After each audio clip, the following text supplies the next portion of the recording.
Good day mga dudes. So, simulan muna natin yung video natin sa sa mga shoutout. Habang check ako ng ano ko. Ito ng mga comments ko. Marami na rin palang nagpapa-shoutout. So, yung baka hindi ko makita lahat doon sa comments kasi marami na nga rin. So, yung kung ano yung mga nakita ko ngayon, yun ang babasahin ko. Pero isa dito, watching from Bicol, Katuktuk, shoutout. So, ano siya, si @katuktuk _ kaluwag-luwag. At ang isa naman is si Eddie Berangel 1706, shoutout daw from Eddie Boy.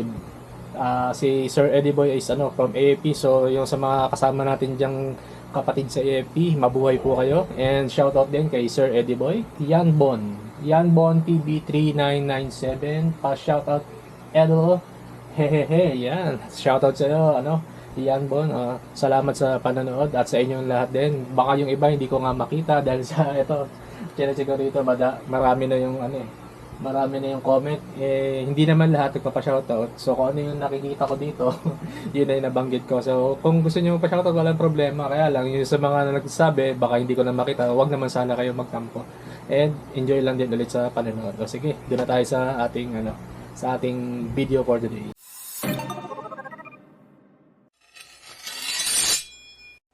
Okay, so itong pagpapalit natin ng horn to Mac horn. Hindi to dahil sa pangit yung Pia horn. Nagkataon lang kasi na this time nasira yung Pia horn dahil yung butas niya nasa harapan. While ito namang Mac horn nasa ibaba. So kasi pahabang tumatakbo siya, yung tubig ulan, lalo na pag malakas ang ulan, yun, pumapasok dito sa loob. Kaya yun, papalitan natin siya. Usually naman kasi itong mga busina na to, nasa loob dapat ng unit eh. Hindi siya nakalabas lang ng ganito. So okay, ito, nakabit ko na. Ayan. Ginawa ko ng bagong linya. Kasi yung huli ko, yung Mac horn, bukod sa pumipiyok na siya, is naputol din yung mga linya. Saka yun, nung tiningnan ko, yung mga terminal niya nagkakalawang din. Kaya ito, pinalitan ko na ng ganito yung mga Deutsch connector. Ito yan, waterproof. Hindi ko na pinakita yung paggamit ng ganito. Kasi meron ako meron ako stock niyan ng ganito yung mga connector na to. Tsaka may kamahalan din kasi to, kaya bihira akong gamitin. Hindi ko na pinakita kasi medyo madugo din ng nito. Kasi pati yung waterproofing, ikakabit mo bawat isang hibla ng wire eh. Pero sige, pag sa susunod meron akong time na ipakita. Papakita ko paano mag-wiring nitong Deutsch connector. Waterproof to eh. Kaya nung kasing tiningnan ko ng huli, kaya yan. So ganito yung itsura niyan, waterproof talaga. Yan. Yung parang nakikita nating connection sa bandang makina natin. Yan yun. Kasi yung huling terminal ko, yung regular lang, yung mga 6 pins na terminal, open yun. Dito kasi sa may harapan ng grills ng ating Maxima, ayan, may butas yan. So pagka bigla-biglaan nating mabilis ang takbo, pumapasok yung tubig dito. Tapos yun nga, hindi gumana yung busina ko rin nun, at bukod doon, yung kasing isa, yung napin natin. Yung maganda naman siya, yung Pia na horn, okay siya. Kaso ang naging problema, pinapasok siya ng tubig. Ito yung isa ring reason kung bakit nag-try ako. Actually, hindi na-try eh. Kasi dati ko na rin gamit yung Mac horn. Doon pa sa luma kong motor, yung Kawasaki Fury ko. Yan na yung nasubukan ko na siya. Ito kasi yung yung dati natin nakakabit, yung Pia horn. Ito kasi si Mac horn, yung butas niya nasa baba. Ito naman si Pia horn nasa harapan. So yun, pag tumatakbo, nagba-bounce yung tubig ulan dito, tapos pumapasok sa loob nito. Kaya ito, iba na yung tunog. May na siya. May piyok na yung tunog niya. Kaya naisipan ko na palitan tong Pia horn. Pero okay to. Kasi itong Honda Beat ko, ito, naka Pia horn ngayon yan. Tapos yung luma kong unit, yung Kawasaki Fury ko, naka Mac horn naman. So, yun, parehas buhay pa yung mga busina. So, ito pinalitan ko, hoping na ngayong nandito na sa ilalim yung butas niya is hindi siya papasukin ng tubig. at hindi mag-iiba yung ano niya, yung tunog. At kung mag-iiba man din yung tunog, pwede pa naman natin i-adjust dito. Ayan, no? Ayan, kinalawak ni adjustment to. Ayan. So, ito. Yung kung gusto nyo ng video regarding sa pag-wiring ko nito, meron din akong wiring video nito. Pero ito, bagong version na to ng wiring. Kasi nga, pinalitan ko to. Ginawa ko na waterproof yung connection ko nito. Kaya ako naglagay ng ganito rito kasi pagka gusto kong baklasin tong buong unit, ito lang huhugutin ko. Tapos itong default na wire ng busina, ikakabit ko lang uli dito. Parang nung nangyari, nung nasira yung nung nasira itong Pia horn ko, since wala akong busina, direkta ko uli ito dito sa stock horn ko. Anyway, ang aking wiring nito is dual contact na tinatawag. Ibig sabihin, meron pa rin akong stock horn, meron pa rin akong loud horn. So yan, ito yung relay niya na naglilipat from loud horn to stock horn. So, ito yung bago niyang wiring. Tapos dito sa version 2 ko ng wiring, meron akong abang na ilaw. Kasi bala ko maglagay ng MDL dito. Kasi meron pa akong slot dito eh. Ito. May paglalagyan pa ako ng MDL. Kaya nung nasira yung una kong ginawa na wiring ng MDL, sinama ko na sa dito yung para sa MDL ko. Ayan, nakaabang na. So ganyan ang itsura niya ngayon. Ayan. Tapos ang palipat ko ng busina is ito. So ayan, buksan natin. So pagka nakapindot siya, yung munang hindi nakapindot, pag binusina ko, ang busina niya yung stock horn.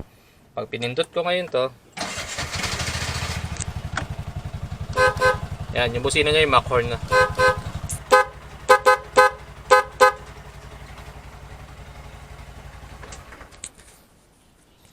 Nung nagwa-wiring kasi ako, naka-open lang siya ng habang naglilinya ako. Kasi kung mag-wiring kasi ako minsan, pag tinatamad na akong mag-continuity testing, naka-live ako. Talagang kinakaskas ko ng paunti-unti yung wire para nalalaman ko kung saan yung merong yung live.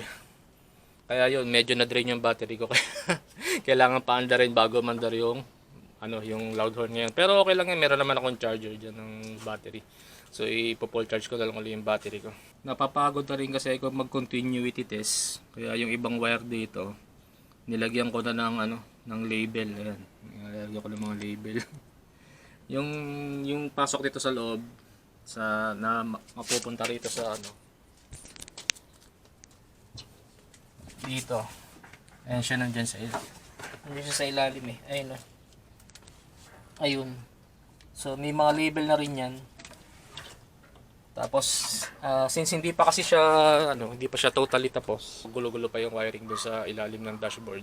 Ito rin ito. Yung mga terminal dito ng spade, nilagyan ko ng WD-40 kasi okay lang naman gamitan ng WD-40. Kasi ang WD-40 non-conductive kasi kinakalawang. Yan. So spray nyo lang ng WD-40 para yun ang maintenance niya ng konti. Or kasi nung una meron diyan nakalagay na na saksakan ng relay. Yung mismong outlet is kinalawang. Tapos yung kalawang nag-criss-cross, nagkakaroon sila ng minor conductivity. Kaya yung dating nakakabit dito, merong part na nagkaroon ng uminit, kaya siya, parang meron siyang minor short. Okay lang din naman kasi lahat naman ng wiring ko rito is nilalagyan ko ng fuse. So itong kabuuan na to na wiring niya, meron siyang fuse dito. Yan, so ito yung fuse niya. Yan, gumawa ako ng separate na na nandito sa loob yung fuse. So wala akong problema kahit na buksan natin to. Hindi ko siya magiging problema kahit na medyo merong minor short kasi may fuse naman ako. Ayan yan eh. Ayan. Ang kinabit ko rito 20. Kasi medyo marami, 20 kasi medyo marami-raming load yun. Yan. Nakarekta yan itong buong ano na to dito. Yan. Kinabit ko tong negative hoping na iilaw to kasi may mga LED indicator eh. Pero tataka ako bakit hindi umiilaw to. So iniisip ko baka yung counterpart nila rito, pero hindi, bus bay lang to ng bus ground lang to eh. Kaya lahat sila magkakadikit eh. So dapat hoping ako umiilaw to o baka palpak yung ano ko rito. Palpak yung tingnan natin. Ayaw, hindi umiilaw eh. Subukan akong pinutin yung busina kung iilaw. Ayun na talaga yung battery ko ngayon. Oh, wala talagang ilaw. Pero dun sa ano indicator yan na pagka hindi siya umiilaw, busted tong ano. O siguro hindi siya functioning. Sayang naman kasi isa rin sa reason to kung bakit binili ko yan. Ayan. So ganyan ang positioning niya. Ito yung linyahan. Pinadaan ko dito. So ito. Ayan. Buuin ko ulit. Kabit ko yung cowling. Para nakatago na to. Tapos mag-testing tayo. Bali, test natin siya with our decibel meter. Kasi meron nag-comment sa ating channel dito sa doon sa nauna kong video, yung sa PIA loud horn na steel horn and installation natin. Na ang sabi niya, bawal daw yung ating loud horn as per LTO. So ito, sinusukat ko muna yung 2 meters. Yan, 200 cm or equals to 2 meters. Ito yung decibel meter natin. Ayan. So, busina natin siya. Stock horn, 103, 104 ang ating reading. Sa loud horn naman, 98 ang pinakamataas na lumabas. Nagsukat din ako ng yung 1 meter lang. Para meron tayong pinagkaiba. Difference. Okay, sa stock horn, 108 ang pinakamataas na lumabas. Tapos sa loud horn naman is 103 ang pinakamataas na lumabas. Bakit ako nag-testing na yung merong decibel meter? Kasi meron nga nag-comment na regarding dun sa bawal dun sa nauna kong video, dun sa PIA loud horn na installation ko. Ang sabi niya dito is snail horn, boss, bawal yan sa batas ng LTO.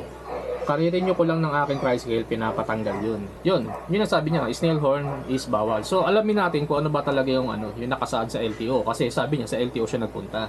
Sabi dito sa LTO kasi, yung sound level ng ating pinag-isa na nila yung muffler tsaka yung busina, nasa isang lang siya, nasa isang administrative order lang. Yung administrative order number ACL 2009-018, muffler exhaust max noise level is 115 decibel. Pero ang sabi ngayon, nasa 99 decibel na lang daw ang pinakaset na limit. Pero dito sa 2009-018 is 115 pa. Ang sabi rito sa sa 74241 na clause dito, sound level meter measures sound pressure level and is commonly used in noise pollution for quantification of industrial and environmental noise. The sound level of the motor vehicle for horn and muffler shall not exceed, so yun horn and muffler shall not exceed 115 decibel measured at a distance of 2 meters from the source. So, dito sa 2009-018, ang sabi pa is 115 decibel. Na sinabing penalitan na raw to 99 decibel. Kita nyo naman na dalawa yung busina ko. Isa yung stock horn, which is yung stock talaga. Then, yung isa naman is yung loud horn, which is hindi nga siya talaga loud eh. Tawag lang kasi talaga na sa kanya is loud horn. Kasi basta pinalitan mo yung stock, yun ang commonly word na term na ginagamit natin. Loud horn na ang tawag natin. Mas mahina pa nga siya. Tsaka mas siya pakinggan eh. Kaya gustong gusto ko yung snail horn i-install. Kasi mas malambing siya sa tenga pakinggan. Kasi meron siyang dalawang tone. Yung high tone tsaka low tone. So parang nag-harmonize siya pag binubusina mo eh. Kaya talagang natuwa ako sa snail horn. Kasi ganun ang tunog niya. Ayoko nung yung isa, yung Bosch. Kasi pambasag ng eardrums yung tunog niya. Ito, malumanay. Kasi naniniwala ako na isa sa pinaka source ng pag-aaway sa kalsada is yung masakit na busina. Kaya ako hangga't maaari yung busina ko naririnig pero masarap pakinggan. Kumbaga, kasi sa ibang bansa nga, ang pagbubusina para mo minumura yung binubusinahan mo eh. Kasi yun yung ano ko, yun yung training ko nung ako ay nag-aaral pa magmaneho na bubusina ka lang kung merong mali. So, balik tayo sa topic. Yan, kung titingnan dito, nire-review ko dun sa video. Ayan. Tama yung sukat ko, 2 meters. Tapos, yung una kong reading sa decibel meter ko, nung 2 meters pa, sa stock horn is 104. Tapos, yun naman sa loud horn is 98 sa 2 meters. So, sige, doon na lang tayo magbase sa 2 meters kasi yun lang naman ang sinabi ng LTO. Yung stock horn ko nga eh, ang lumabas is 104. Tapos, binaba ni LTO sa limit ng 99. So, pati yung stock horn ko, hindi napasok. Pero, kung pagbabasihan yung dati na sinasabi nila na 115 decibels, pasok yung stock horn at pasok din si loud horn. Kasi nga, mas mababa yung reading ni loud horn eh. Sinabi lang natin siyang loud horn pero hindi siya loud. Kasi gusto lang natin ng yun, mas maganda yung tunog ng busina natin na naririnig naman at yun nga, hindi masakit sa tenga.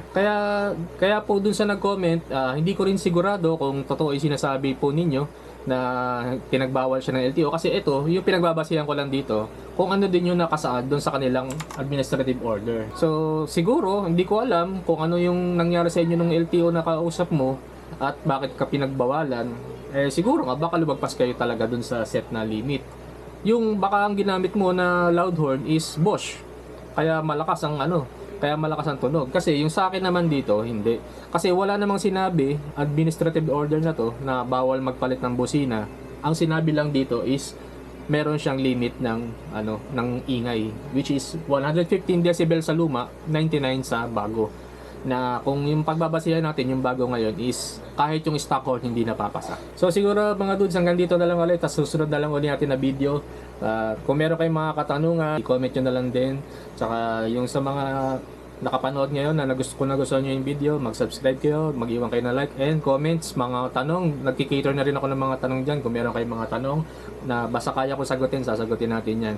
So see you again mga dudes sa susunod na video natin. And salamat po sa panonood.